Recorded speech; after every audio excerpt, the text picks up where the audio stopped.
First and foremost, I would like to thank my team for its excellent work during the past couple of months to prepare everything. So finally, it was a huge success, and I will come to it immediately. But first and foremost, let me recall that, of course, the Union, like everybody in the world, was and is facing an unprecedented situation related to the coronavirus pandemic. And of course, now we have managed to give a strong and coordinated European response, at least at the level of the financial issues. This is clearly an expression of European solidarity. As a key element of its joint response, the Union has put in place the so-called SURE programme to support Member States' temporary employment schemes to help people and to help Member States in order to help their citizens to stay in jobs and to keep their jobs. In addition to that, heads of states and governments have in principle approved the Next Generation EU recovery plan together with the next long-term budget at the European Council in end of July.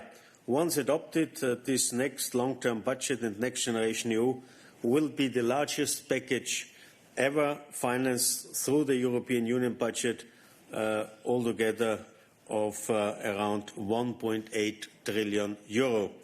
To finance the European Union SURE programme and Next Generation EU, the Commission will borrow for the first time on the financial markets on a large scale, because we have done it in the past, but now we are, so to say, entering a new, really a new level. The full volume under the EU SURE programme, and we are talking here up to 100 billion euro, will be issued as social bonds, whilst 30% of the Next Generation EU bonds, here we are talking in total of 800 billion euro in current prices, will be green bonds. This is a clear sign of the Commission's commitment to sustainable finance, as well as our interest to align our funds with our strategic political priorities towards a greener and more social Europe. Yesterday was an important day because we moved one step closer towards bringing the funds under these instruments closer to the people who need them by placing a 17 billion inaugural social bond under the EU SURE instrument. The issuance was a dual tranche with 10 billion euro being mature or having a maturity of 10 years and another 7 billion euro with a maturity of 20 years. The bond altogether was over 13 times oversubscribed, so ideally we could have raised 233 billion euro, which is a sign of the great market interest and trust towards the Union as an issuer and in the EU SURE and social bond framework. Once we will have all SURE bonds issued, all social bonds, we will triple the volume of social bonds on a global scale. So today the volume is around 50 billion. If we will issue up to 100 billion, finally, then of course this social bond market will be tripled, which is another sign of the strong impact European Union financial policy can have on political priorities. Now these funds will be dispersed to the countries which are most in need, and of course we are just preparing this, and I have to report that so far 70 member states have declared their interest. Later this year and in 2021 we will continue with the next bond issuances under the EU SURE instrument. The total tentative volume foreseen for 2020 will be at least 30 billion. Around mid-21 we also expect to be able to proceed with the first issuance under Next Generation EU.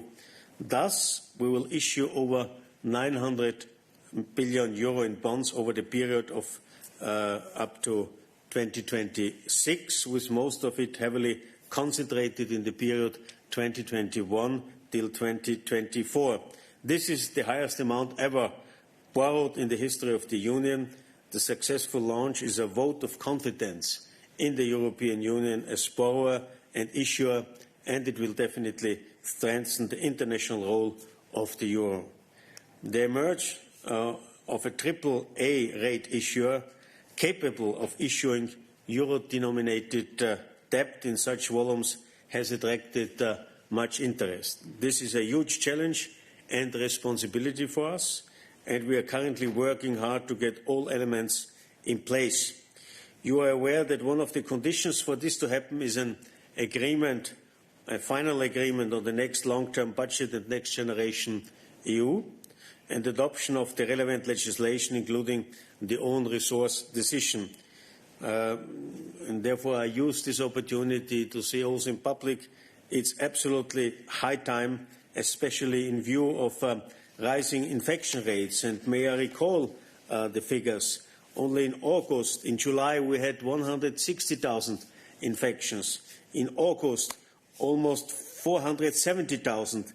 In September, already 980,000.